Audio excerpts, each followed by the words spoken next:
The free transform tool will allow you to apply perspective to your drawings. The file I have open is called Underground, and you'll find it in the Chapter 6 folder of the project files. You notice that I have both artboards displayed on the screen at the same time. If you don't remember how to do that, you can simply press Command-Option-0 or Control-Alt-0 in Windows, and that'll get the artboards to fit like this.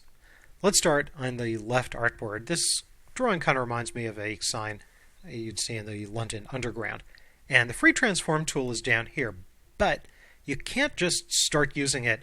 You have to use the selection tool and select an object first. And just to show you, if I get the free transform tool, you see the shortcut is E. I can't select it, and you see I even have that little slash on the mouse pointer. So you have to get the regular selection tool first, select the object, and then get the free transform tool. Now when you do that, you get this kind of little pop-up toolbar here. And the first thing you might think is, this looks really different from all the other toolbars in Illustrator, and you're right.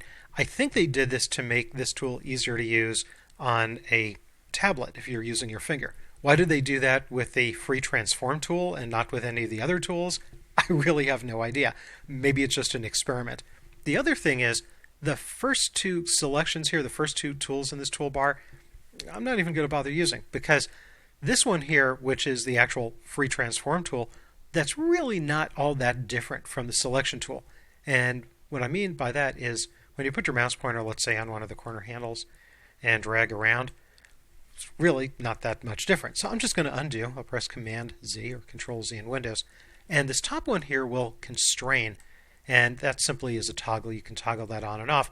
And if you have that on, then, and you get this kind of like little trident mouse pointer here, it's the same thing, except you're just making the object bigger or smaller and in proportion. Again, I'll undo Command-Z or Control-Z in Windows. So I'm going to turn that off. The real power in this tool is not using the actual free transform tool, but rather using the perspective tool. And you see we have this perspective tool, and then we have the free distort. Let's do the perspective distort first.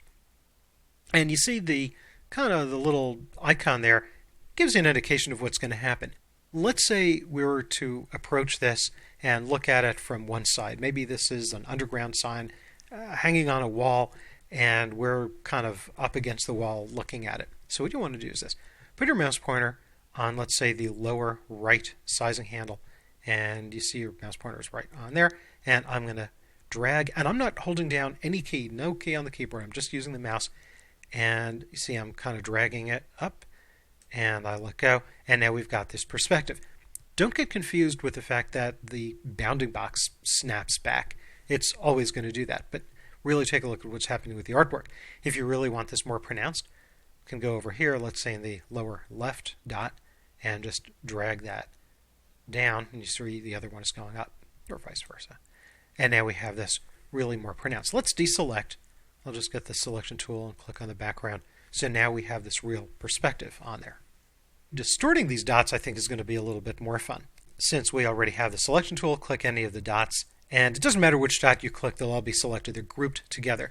I haven't talked about grouping yet. I will talk about it later in this chapter. But basically, they're all just kind of stuck together. So now that we have them selected, go back to the free transform tool, and now choose the bottom tool, free distort. And it works kind of the same way, but when you put your mouse pointer on one of the handles, one of the corner handles, you notice that you're pulling just that one. And now this is really giving you kind of like a real pronounced perspective. So depending on how you're looking at this, where you're standing and looking at this, it will give you something really pronounced. Maybe I'll drag that up here. Each time I do this, it's kind of a little different. So you could be standing kind of low down on the ground or way high up in the air looking at this, and there's really no constraint over, let me deselect, no constraint over where you're doing that or how you're doing that. This isn't real 3D, it's more 2.5D because there's no depth from this tool, but you see you can get a unique perspective if that's something that you need. I think it's pretty cool.